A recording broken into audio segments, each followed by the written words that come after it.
सभी विद्यार्थियों का स्वागत है। आज हम पढ़ेंगे राग भीमपलासी के बारे में।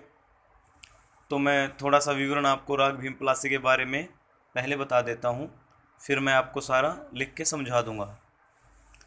तो जैसा कि राग भीमपलासी यह एक गंभीर प्रकृति का राग है, जिसे हम दिन के दूसरे पहर में गाते व बजाते हैं। यह थाट काफ़ी से संबंधित राग है, अर्थात थाट काफ़ी से जन्मा हुआ राग है। और इस राग का वादी स्वर मा, संवादी स्वर सा और वर्जित स्वर रे और धा हैं आरोह में। अवरोह में दोनों स्वरों का प्रयोग किया जाता है, लेकिन जब आरोह करते हैं तो रे और धा का प्रयोग नहीं किया जाता। इस राग की जाति ओढ़व संपूर्ण है और जिन स्वरों पर अधिक ठहराव किया जाता है वो गा और नी है। और इस राग का संप्राकृतिक राग भी इससे थोड़ा सा मिलता जुलता है, जिसका चाल चलन इसके जैसा है, वो है राग बागेश्वरी। तो आइए एक नज़र डालते हैं राग भीमपलासी पर। अब मैं आपको सारा लिख के समझा देता हूँ, कृपया ध्यान से देखें। राग भीमपलासी, सबसे पहले हमें पता होना चाहिए कि इस राग का जन्म कैसे हुआ, कौन से थाट से हुआ, तभी हम इसके बारे में आगे कुछ जान पाएंगे। तो हम सबसे पहले लिखते हैं कि थाट, इस राग का जन्म जो हुआ है वो है काफ़ी थाट से। अब पहले आप पढ़ चुके हैं थाटों के बारे में, तो काफ़ी थाट में गा और नी स्वर कोमल होते हैं। तो सीधी सी बात है कि इस राग में भी जब भी हम गा और नी स्वर का इस्तेमाल करेंगे, प्रयोग करेंगे, तो वो कोमल अवस्था में ही होंगे। उसके बाद आता है वादी स्वर।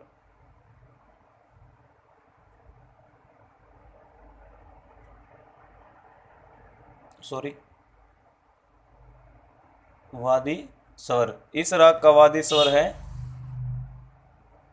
मा। वादी स्वर अर्थात वो स्वर जो राग में सबसे ज़्यादा प्रयोग किया जाता है, इसे हम राग का राजा स्वर भी कहते हैं। उसके बाद आता है संवादी स्वर। इस राग का संवादी स्वर है सा। वो स्वर, संवादी स्वर से अर्थात वो स्वर जो राग में जिसका प्रयोग वादी स्वर से थोड़ा सा कम किया जाए तथा अन्य स्वरों से ज़्यादा मात्रा में किया जाए, उसे हम राग का संवादी स्वर कहते हैं।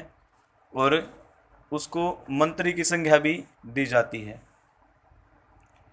उसके बाद वर्जित स्वर।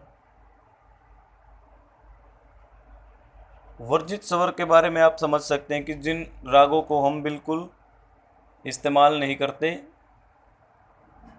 या जिनको नियम के आधार पर राग में प्रयोग नहीं करते, वो स्वर है रे और धा।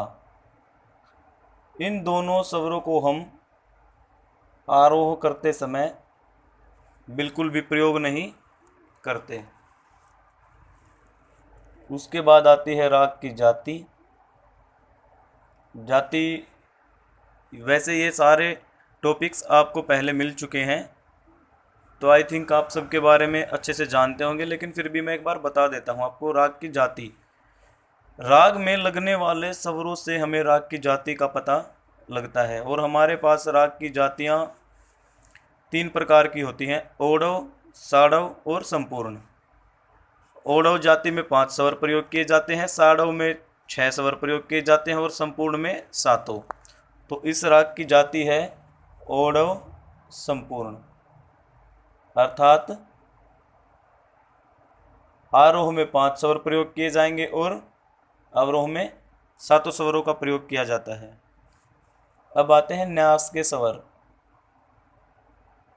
न्यास का मतलब होता है ठहराव। जिन स्वरों पर अधिक ठहराव किया जाता है इस राग में, वो स्वर होते हैं गा तथा नी। अब जैसा कि काफ़ी थाट है, काफ़ी थाट में गा और नी दोनों कोमल अवस्था में होते हैं, तो हम यहाँ इनको कोमल कर देते हैं। उसके बाद आता है गायन समय।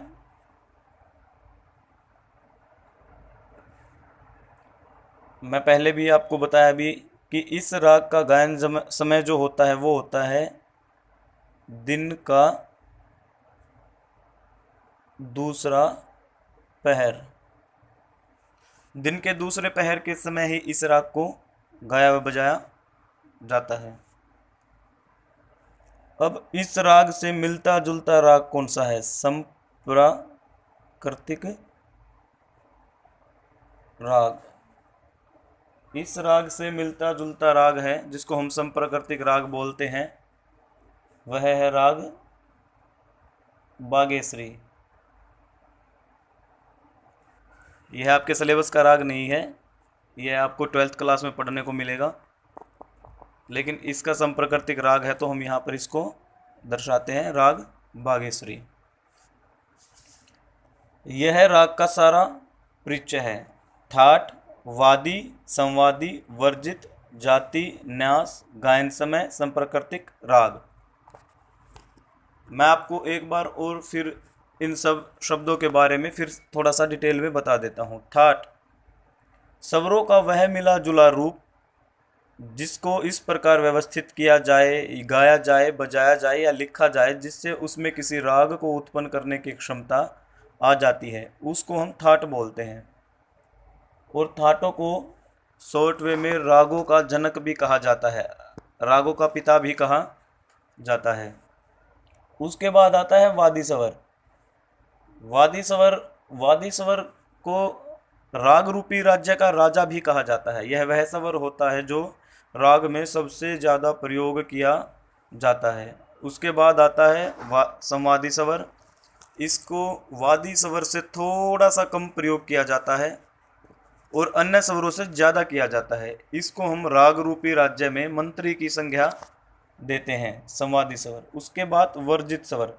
ये वो स्वर होते हैं जो शास्त्रीय नियमों के आधार पर रागों में प्रयोग नहीं किए जाते, पर फिर भी कभी कभी राग की सुंदरता को बढ़ाने के लिए, राग के सौंदर्य को बढ़ाने के लिए या उसके मिठास को बढ़ाने के लिए इनका प्रयोग कर लिया जाता है, लेकिन इनका प्रयोग फिर अल्प रूप में प्रयोग किया जाता है। तो इस राग के जो वर्जित स्वर हैं वो रे और धा हैं। इनको आरोह में हम बिल्कुल भी प्रयोग नहीं करते, लेकिन अवरोह में इनका प्रयोग किया जाता है। उसके बाद आती है जाति।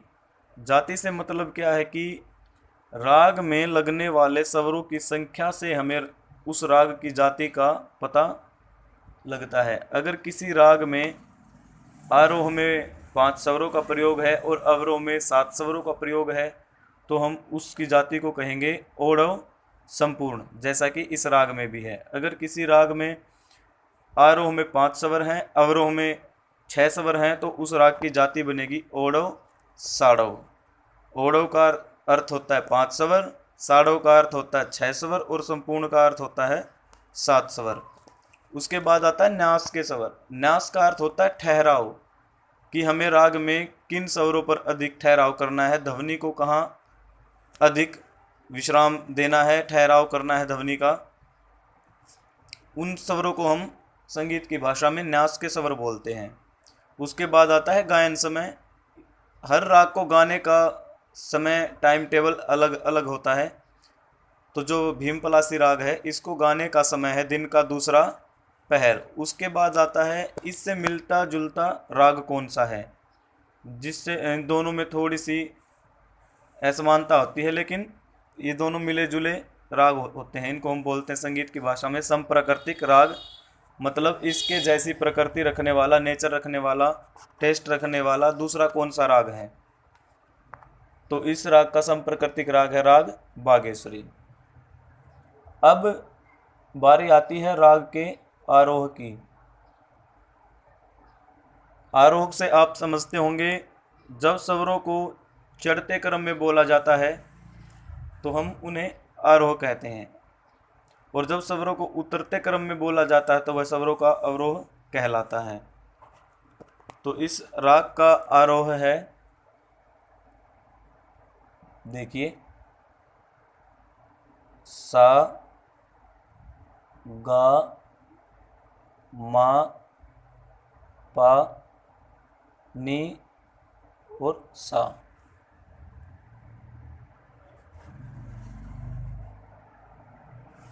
सा गा मा पा नी सा। इस सा के ऊपर हमने एक बिंदु का प्रयोग किया है, इससे हमें पता लगता है कि यह तार सप्तक का सा है।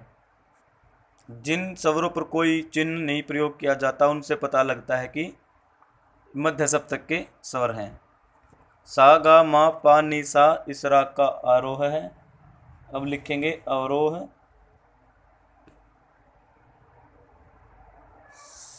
सा नी धा पा मा गा रे सा। अब हमें पहले पता है कि यह काफ़ी थाट से संबंधित राग है, तो गा और नी हमेशा कोमल रहेंगे इस राग में। यहाँ भी नी और गा को मैंने कोमल कर दिया है। जहाँ पर ठहराव देना होता है वहाँ पर हम इन कोमों का प्रयोग करते हैं। उसके बाद आता है पकड़।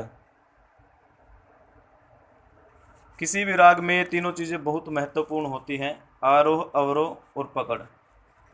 आरोह स्वरों के चढ़ते क्रम को आरोह कहते हैं और स्वरों के उतरते क्रम को अवरोह कहते हैं।